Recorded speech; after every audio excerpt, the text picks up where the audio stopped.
आप सर राष्ट्रवाद और सनातन धर्म को लेके उसकी जागृति के लिए प्रयासरत हैं, लंबे समय से प्रयासरत हैं।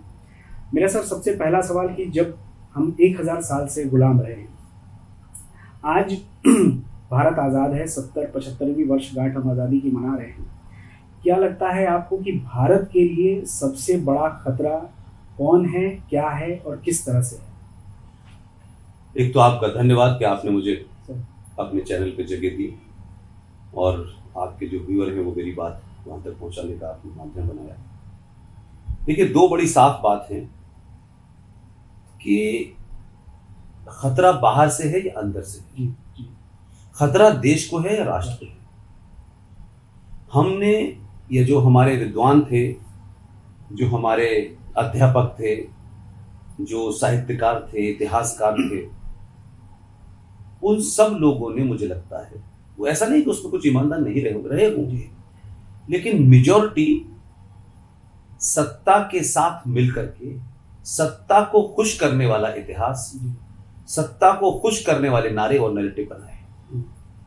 ये दुनिया में पहला ऐसा अभागा देश है कि इस देश को हजारों साल की सभ्यता का, जिस सभ्यता का, जिस राष्ट्र का पूरी दुनिया में 30 से 33% वर्ल्ड इकोनॉमी में कंट्रीब्यूशन हो, जिसे आप कभी सोने की चिड़िया कहते हो, जिसके आदर्श पूरी दुनिया के अंदर सर्वमान्य हो, जो पूरे तौर से पूरी दुनिया में शुद्ध साइंस पे रखा हो, वो हमारे राजनीतिज्ञों ने, बुद्धिजीवियों ने, उसमें सारे वर्ग आते हैं जो अपने आप को ये कहते हैं कि वो समाज में महत्वपूर्ण वर्ग हैं। उन सब लोगों ने अपने निजी स्वार्थों,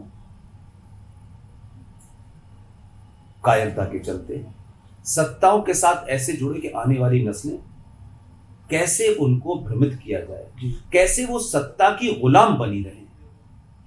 दुनिया के किसी राष्ट्र में ये जघन्य अपराध नहीं हुआ कि उन्होंने अपने ही बच्चों को, अपनी ही नस्लों को वो बातें बताई जो सत्य नहीं है, सत्य नहीं थी।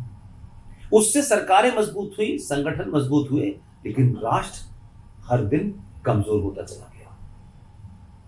लिहाजा आज जो चुनौतियां हैं, देश के सामने चुनौतियां अलग हैं और राष्ट्र के सामने चुनौतियां अलग। हम जब देश और राष्ट्र को एक ही बात समझने लगते हैं तो कंफ्यूज हो जाते हैं।